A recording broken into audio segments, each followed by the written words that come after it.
Halo Sobat Film Sunday, apa kabar kalian? Saya doakan semoga sehat dan banyak duit ya, amin. Oke, kali ini kita akan melanjutkan film Cruel Intention Part 2, let's go. Setelah itu Bastian pergi untuk memergoki temannya Annette yang sedang adu pedang, menjebaknya dan memfotonya adalah sebuah bahan untuk Sebastian mengancamnya. Look, Belmont, first time I've ever done anything like I'll do anything. Ia memintanya menuruti semua permintaannya. Sebastian meminta Connell untuk mencari tahu siapa YG sudah menjelekannya kepada Annette. Dan dengan sangat terpaksa Connell pun mengiyakannya. Alright, I believe you. Your secret's safe with me. Di keesokan harinya teman dekat Annette itu pun berusaha mencari tahu siapa yang sudah menjelekkan Bastian kepada Annette. Dan Annette pun memberitahunya. I swear to you on my mama's life. Mengetahui Caldwell sebagai dalang dari semuanya, membuat Bastian kesal dan akhirnya bekerja sama dengan Catherine untuk menghancurkan reputasi Cecile anak Caldwell. I now plan to devote all my energies. Cecile is planning on going away with. I'll need you to speed up. Lalu kemudian Bastian menelepon Annette dan mengajaknya untuk berjalan-jalan esok hari. Di keesokan hari Bastian menghabiskan waktu bersama Annette. Sementara Catherine menemui Caldwell untuk memberitahu hubungan Cecile dengan Ronald. Hal itu membuat Ronald diusir dari rumah Cecile. Shallow, Les. Caldwell, I think you misunderstand. Now you are never to set foot in this house again. Thank you for your hospitality. It's a true awakening. Dan mereka mulai menjalankan rencananya. Bastian dan Catherine menemui Ronald dan mengasuhnya untuk bisa menjalin cinta dengan Cecile diam-diam. Sementara itu Bastian pun mengajari Cecile tata cara untuk memanjakan pisang Ambon lelaki. Why don't you make it? Now that's sexy. Semua itu mereka lakukan untuk merusak reputasi si gadis lugu tersebut. Di lain waktu bibinya meminta Bastian dan Annette menggantikannya mengunjungi sebuah panti jompo, dan mereka pun menuruti hal itu. Setibanya di sana mereka terlihat menghabiskan waktu bersama para lansia. Setelah selesai di perjalanan pulang, Annette mulai menghibur Bastian dengan tingkah konyolnya.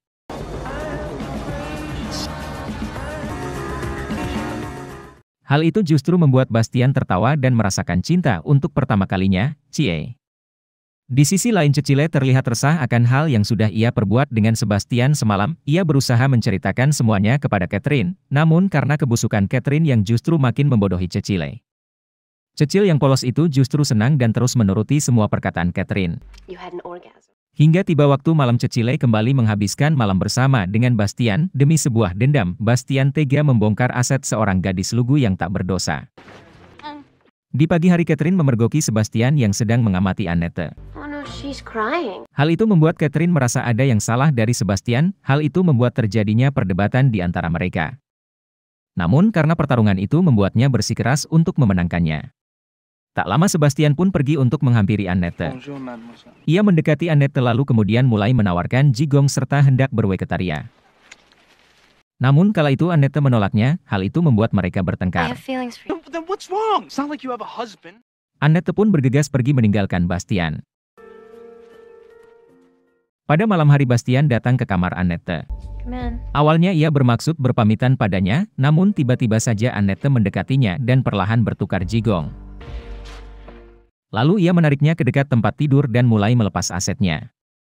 Namun anehnya Bastian tidak tega untuk merenggrek mendoan kenyal milik Annette. Hingga pada akhirnya Bastian meninggalkan Annette tanpa menggeprek mendoan kenyalnya. Di keesokan pagi Catherine yang sudah berada di atas tubuh Bastian pun membangunkannya. Well, I know how it was this. Ia memberitahu bahwa Annette sudah pergi. Oh, if you're heading towards her room.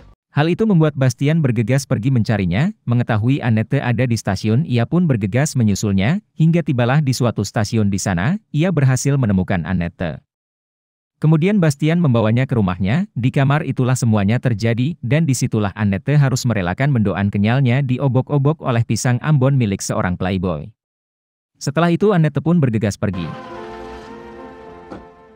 Sementara itu Catherine masih dengan dendamnya kepada Cecile. Kali ini Catherine sedang servis pisang Ambon pria yang sangat dicintai Cecile yaitu Ronald. Hal itu dipergoki oleh Sebastian. Hi.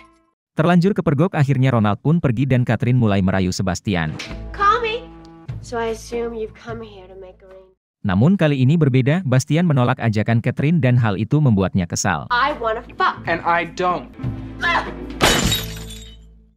Mengetahui Bastian yang sudah jatuh cinta pada Annette membuat Catherine tak terima, ia mengancam akan memberitahu tentang pertaruhan itu kepada Annette. Have you given any thought to what's gonna happen before you know it? You'll be giving campus tours. Takut akan ancaman Catherine, Bastian bergegas mendatangi Annette. Di tempat Annette ia memberitahu bahwa ia tak pernah mencintai Annette. You were just... Semua itu ia lakukan hanya untuk mantap-mantap berdua. Is that what you came to Annette pun sangat kecewa dan memintanya untuk pergi.